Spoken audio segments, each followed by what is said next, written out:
ನಮಸ್ಕಾರ ಸ್ನೇಹಿತರೆ, failure YouTube ಚಾನಲ್ಗೆ ಸ್ವಾಗತ.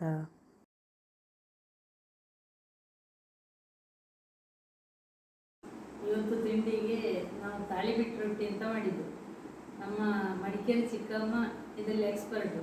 ನಾನು ಅವ್ರ ಹತ್ರ ಎಲ್ಲ ರೆಸಿಪಿ ಕೇಳಿಕೊಂಡು ಮಾಡಿದ್ದು. ಹಾಗೆ ನನ್ನ ಮಟ್ಟಿಗೆ ಕರೆಕ್ಟ್ ಆಗಿದೆ. ಇದು ಹೇಗಾಗಿದಮ್ಮ? ಒಳ್ಳೆಯದಾಗಿದೆ. ಒಳ್ಳೆಯದಾಗಿದೆ. ಚಿಕ್ಕಮ್ಮ ಮಾಡುವಾಗಿದೆ. ಚಿಕ್ಕಮ್ಮ ಮಾಡುವಾಗಲೇ ಆಗಿದೆ. ಇದು ನಮಗೆ ಚಿಕ್ಕಮ್ಮನ ರುಚಿ ಬಂದಿದೆ. ಹಾಗಾದ್ರೆ ಸರಿಯಾಗಿ ಬಂದಿದೆ. ಒಳ್ಳೆಯದಾಗಿದೆ. ಥ್ಯಾಂಕ್ಸ್ ಆಯ್ತು ಚಿಕ್ಕಮ್ಮ, ನಿಮಗೆ ರೆಸಿಪಿ ಹೇಳಿಕೊಟ್ಟದಕ್ಕೆ. ಲಕ್ಷ್ಮಿ, ನೀನು ಮಾಡಿದಂಗೆ ಆಯಿತು. ಇದರ ತಾಳಿಬಿಟ್ಟು ರೊಟ್ಟಿಯಲ್ಲಿ ವಾಣಿ ಮಾಡಿದ್ದು ತಾಳಿಕಾಯಿ ಆತವ. ತಾಳಿಪಿಟ್ಟು ರೊಟ್ಟಿ ಮಾಡಲಿಕ್ಕೆ ನಾನು 4 ನೀರುಳ್ಳಿ ದೊಡ್ಡದು ತಗೊಂಡಿದ್ದೇನೆ, 5 ಹಸಿಮೆಣಸು ತಗೊಂಡಿದ್ದೇನೆ, ಕರಿಬೇವಿನ ಸೊಪ್ಪು ಒಂದು 7-8 ಕಡ್ಡಿಯಷ್ಟರದ್ದು ಎಲ್ಲ ತಗೊಂಡಿದ್ದೇನೆ, ಮತ್ತು 3 ಲೋಟ ಕಾಯಿ ತುರಿ, 4 ಲೋಟ ಅಕ್ಕಿ ಹುಡಿ ತಗೊಂಡಿದ್ದೇನೆ. ನೋಡಿ, ಇದು ಈ ಥರದ ಅಕ್ಕಿ ಹುಡಿ ಅಂತ ಬರೆದಿರ್ತದಲ್ಲ, ಅದನ್ನು ತಗೊಂಡಿದ್ದೇನೆ.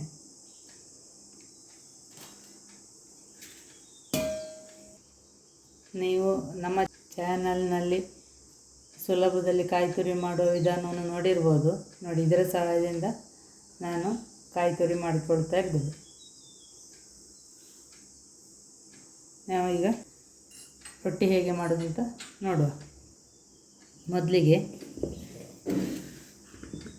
ಈ ಕಾಯಿ ತುರಿಯ ಪಾತ್ರಕ್ಕೆ ಈ ಸಣ್ಣಕ್ಕೆ ಕಟ್ ಮಾಡಿ ಇಟ್ಟುಕೊಂಡಂಥ ಈ ನೀರುಳ್ಳಿ ಹಸಿಮೆಣಸನ್ನೆಲ್ಲ ಹಾಕಿಕೊಳ್ತಾ ಇದ್ದೇನೆ.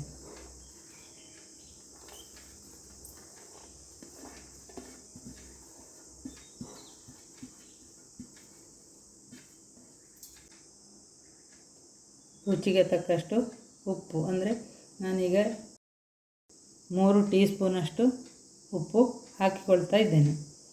ಮತ್ತು ಕಡಿಮೆ ಆದರೆ ಸೇರಿಸಿಕೊಳ್ಳುವುದು. ಈಗ ಇದನ್ನು ಚೆನ್ನಾಗಿ ಮಿಕ್ಸ್ ಮಾಡ್ತಾ ಇದ್ದೇನೆ.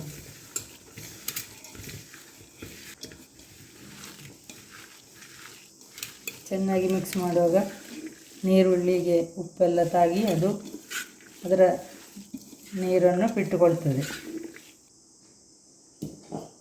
ಇನ್ನೀಗ ಅಕ್ಕಿ ಹುಡಿಯನ್ನು ಕೂಡ ಇದಕ್ಕೆ ಹಾಕಿಕೊಳ್ತಾ ಇದ್ದೇನೆ.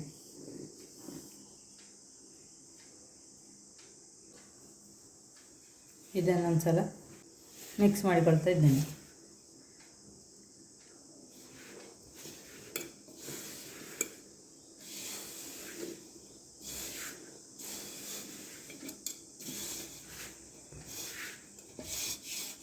ಮೊದಲಿಗೆ ನೀರುಳ್ಳಿ,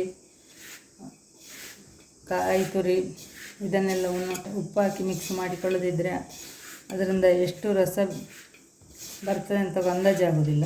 ಅದಕ್ಕೋಸ್ಕರ ಫಸ್ಟಿಗೆ ಅದನ್ನು ಮಿಕ್ಸ್ ಮಾಡಿಕೊಳ್ಳೋದು. ಇನ್ನೀಗ ಇದಕ್ಕೆ ನೀರು ಸೇರಿಸಿಕೊಳ್ತಾ ಇದ್ದೇನೆ.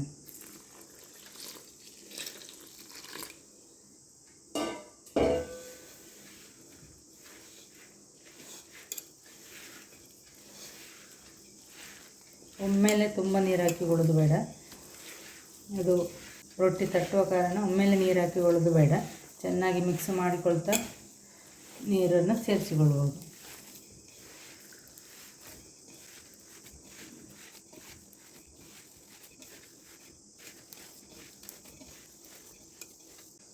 ಇದಕ್ಕೀಗ ಪುನಃ ಸ್ವಲ್ಪ ನೀರು ಸೇರಿಸಿಕೊಳ್ತಾ ಇದ್ದೇನೆ.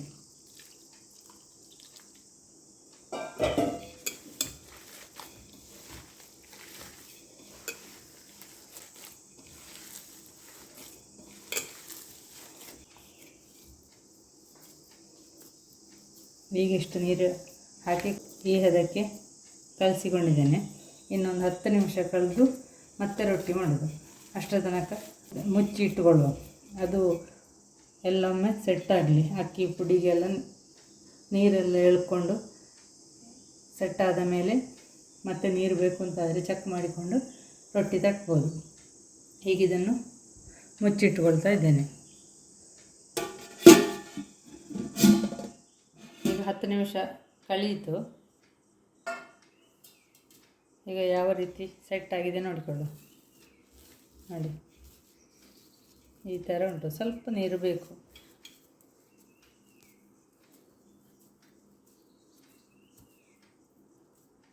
ಈ ಥರ ಉಂಟು, ಮೆತ್ತಗೆ ಉಂಟು, ಆದರೂ ಕೂಡ ಸ್ವಲ್ಪ ನೀರು ಹಾಕಿಕೊಳ್ತಾ ಇದ್ದೇನೆ.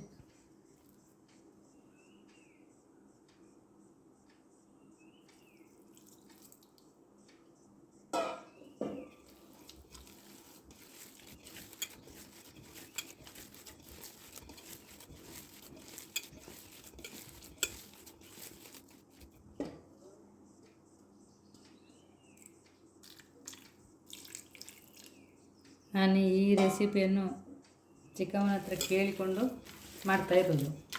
ಅಂದರೆ ಅವರು ಈ ವಿಷಯದಲ್ಲಿ ಎಕ್ಸ್ಪರ್ಟ್ ಅವರು. ನಾವು ಸಣ್ಣದಿರೋ ತಿಂದಿದ್ದೇ ಹೊರತು ಮಾಡಿದ್ದನ್ನು ನೋಡೋದಲ್ಲ ಅದೆಲ್ಲ ಎಂತ ಮಾಡಲಿಲ್ಲ. ಆದ ಕಾರಣ ನನಗೆ ಅದರ ಬಗ್ಗೆ ಮಾಹಿತಿ ಇಲ್ಲ. ಹಾಗಾಗಿ ನಾನು ಫೋನಲ್ಲಿ ಕೇಳಿ ಮಾಡ್ತಾಯಿರೋದು. ಈಗ ನೋಡಿ ಈ ಥರ ಆಗಿದೆ. ಸ್ವಲ್ಪ ಮೆತ್ತಗೆ ಬೇಕು, ತುಂಬ ಗಟ್ಟಿ ಕೈಗಂಟದ ರೀತಿಯಷ್ಟು ಗಟ್ಟಿ ಆಗೋದು ಬೇಡ. ನೋಡಿ ಈ ಥರ ಇದೆ.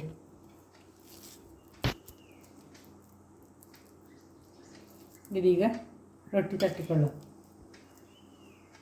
ರೊಟ್ಟಿ ಮಾಡೋದು ಹೇಗೆ ಅಂತ ನೋಡುವ.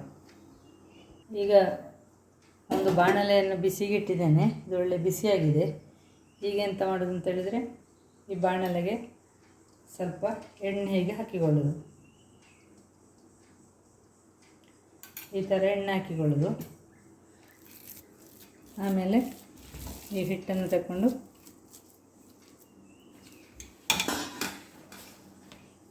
ಈ ಬಾಣಲೆಗೆ ಬಿಸಿಯಾಗಿಕೊಂಡಿರುವಾಗ ಅದನ್ನು ಈ ಥರ ಕೆಳಗೆ ಇಟ್ಟುಕೊಳ್ಬೇಕು, ಒಲೆಯಿಂದ ಕೆಳಗೆ. ಆವಾಗ ಇನ್ನೊಂದು ಬಾಣಲೆಯನ್ನು ಇಲ್ಲಿ ಬಿಸಿಗೆ ಇಟ್ಟುಕೊಳ್ಳೋದು. ಈಗ ಎಂತ ಮಾಡೋದು ಅಂತ ಹೇಳಿದರೆ, ಇಲ್ಲಿಂದ ಈಗ ಹಿಟ್ಟು ತಕ್ಕೊಂಡು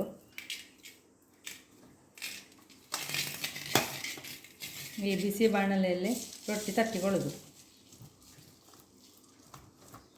ಕೆಳಗಡೆ ಇಟ್ಟುಕೊಂಡು ಕೈ ಸುಟ್ಟುಕೊಳ್ಳದಾಗೆ ಜಾಗ್ರತೆ ಮಾಡಿಕೊಳ್ಳಬೇಕು.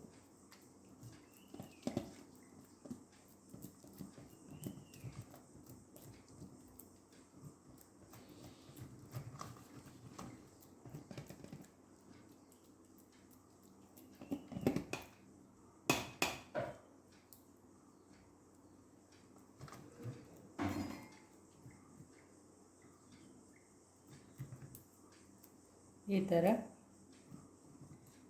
ಸಾಧ್ಯವಾದಷ್ಟು ತೆಳ್ಳಗೆ ರೊಟ್ಟಿ ತಟ್ಟಿಕೊಳ್ಳೋದು. ಸೈಡಿಗೆ ಇಟ್ಟುಕೊಂಡು ಇದನ್ನಲ್ಲಿ ದೊಡ್ಡ ಉರಿ ಮಾಡಿ ಬೇಯಿಸಿಕೊಳ್ಳೋದು. ಈಗ ಇದಕ್ಕೆ ಮೇಲಿಂದ ಸ್ವಲ್ಪ ಎಣ್ಣೆ ಹೇಗೆ ಹಾಕಿಕೊಳ್ಳಬೇಕು. ನಂತರ ಇದನ್ನಿಗೆ ಮುಚ್ಚಿ ಬೇಯಿಸಿಕೊಳ್ಳೋದು. ಈಗ ಈ ಬಾಣಲೆಗೆ ಸ್ವಲ್ಪ ಈಗ ಎಣ್ಣೆ ಹಾಕಿಕೊಂಡು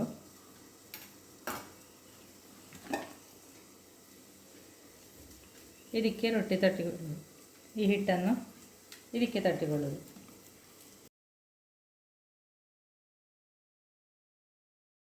ಆ ಬಾಣಲೆಯಲ್ಲಿರೋದು ಬೇಯ್ತಾ ಇರ್ತದೆ. ಈಗ ಇದರಲ್ಲಿ ರೊಟ್ಟಿ ತಟ್ಟಿಕೊಳ್ಳಬೇಕು.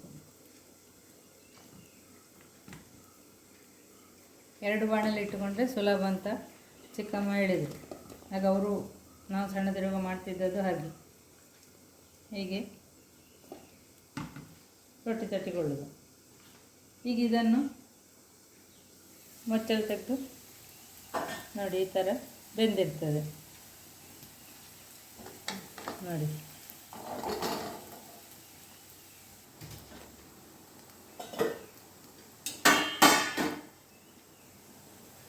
ಒಂದೊಂದು ಬದಿಯಲ್ಲಿ ಸ್ವಲ್ಪ ಅಲ್ಲಿ ಇಲ್ಲಿ ಕೆಂಪಾಗುವಾಗೆ ನೋಡಿಕೊಂಡು ಬೇಯಿಸ್ಕೊಂಡ್ರೆ ಆಯಿತು. ಈಗ ಇದನ್ನು ಎಳಕಿಸ್ಕೊಳ್ತಾ ಇದ್ದೇನೆ ನೋಡಿ.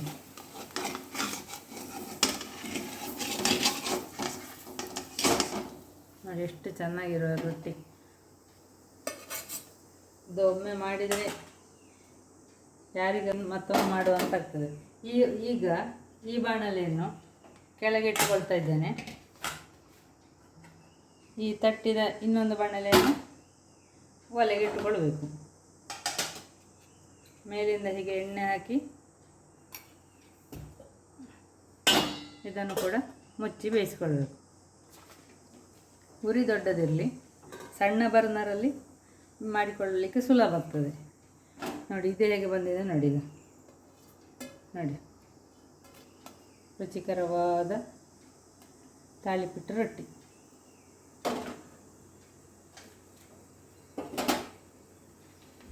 ಆ ರೊಟ್ಟಿ ಆಗಿತ್ತಲ್ಲ, ಆ ಬಾಣಲೆಗೆ ಸ್ವಲ್ಪ ಎಣ್ಣೆ ಹಾಕಿಕೊಂಡು ಇದರಲ್ಲಿ ರೊಟ್ಟಿ ತಟ್ಟಿಕೊಳ್ಬೇಕೀಗ.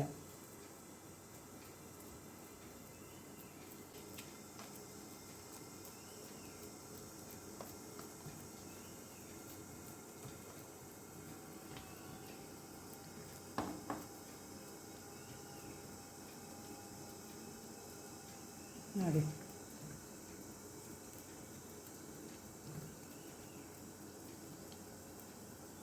ರುಚಿಕರವಾಗಿರ್ತದೆ. ಭಾಳ ರುಚಿ ಅಂದರೆ ಭಾಳ ರುಚಿ. ಅದು ನೀರುಳ್ಳಿ, ತೆಂಗಿನ ತುರಿ, ಬೇವಿನ ಸೊಪ್ಪು, ಹಸಿಮೆಣಸೆಲ್ಲ ಇರುವ ಕಾರಣ ಈ ತಾಳಿಪಟ್ಟು ರೊಟ್ಟಿ ರುಚಿಯಾಗ್ತದೆ.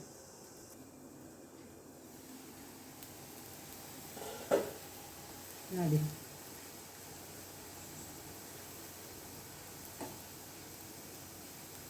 ಈಗ ಇದನ್ನು ಕೂಡ ತೆಗಿಬೋದು.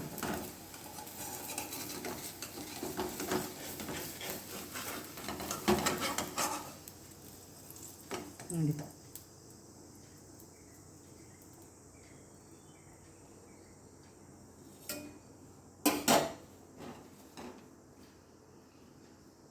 ಹೀಗೆ ಇಲ್ಲಿ ತಟ್ಟಿಕೊಂಡ ಈ ರೊಟ್ಟಿಯನ್ನು ಇಟ್ಟುಕೊಂಡು ಆಯ್ತು. ಅದಕ್ಕೆ ಒಲೆಗೆ ಮೇಲಿನ ಸ್ವಲ್ಪ ಎಣ್ಣೆ ಹಾಕಿ ಉರಿ ದೊಡ್ಡದು ಮಾಡಿಕೊಂಡು ಮುಚ್ಚಿ ಬೇಯಿಸೋದು. ಈಗ ಈ ಬಾಣಲೆಯಲ್ಲಿ ಮತ್ತೆ ಪುನಃ ರೊಟ್ಟಿ ತಟ್ಟಿಕೊಳ್ಳೋದು. ಬೇಗ ಬೇಗ ಆಗ್ತದೆ.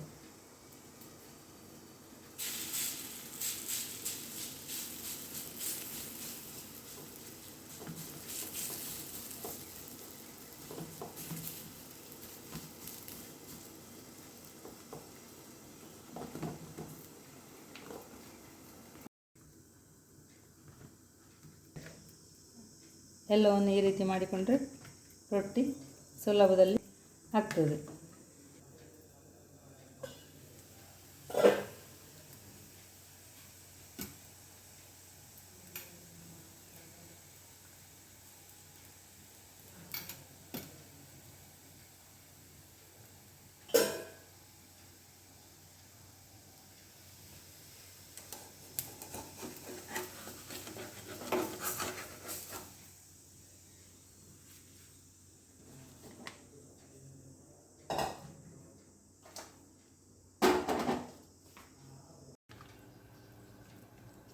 ಹೀಗೆ ತಟ್ಟುವಾಗ, ರೊಟ್ಟಿ ತಟ್ಟಿಕೊಂಡು ಹೋಗುವಾಗ ಕೈಗೆ ಎಳಕಿ ಬಂದಾಗ ಆಗ್ತದೆ ಅಂತಾದರೆ ಮೇಲಿಂದ ಸ್ವಲ್ಪ ಈ ರೀತಿ ಎಣ್ಣೆ ಹಾಕಿಕೊಂಡು ಹೀಗೆ ತಟ್ಟಿದರೆ ಕೈಗೆ ಹಿಟ್ಟು ಎಳಕಿ ಬರುವುದಿಲ್ಲ. ಬಾಣಲೆಯಿಂದ ಪುನಃ ಕೈಗೆ ಅಂಟಿಕೊಳ್ಳೋದಿಲ್ಲ ತಟ್ಟುವಾಗ. ಈ ಥರ ಹಾಕಿಕೊಂಡ್ರೆ ಅಲ್ಲಿ ಒಲೆಯಲ್ಲಿ ಎಣ್ಣೆ ಹಾಕುವಾಗ ಸ್ವಲ್ಪ ಕಡಿಮೆ ಹಾಕಿಕೊಂಡ್ರೆ ಆಯಿತು. ವಿಡಿಯೋ ನೋಡಿದ್ದಕ್ಕಾಗಿ ಧನ್ಯವಾದಗಳು.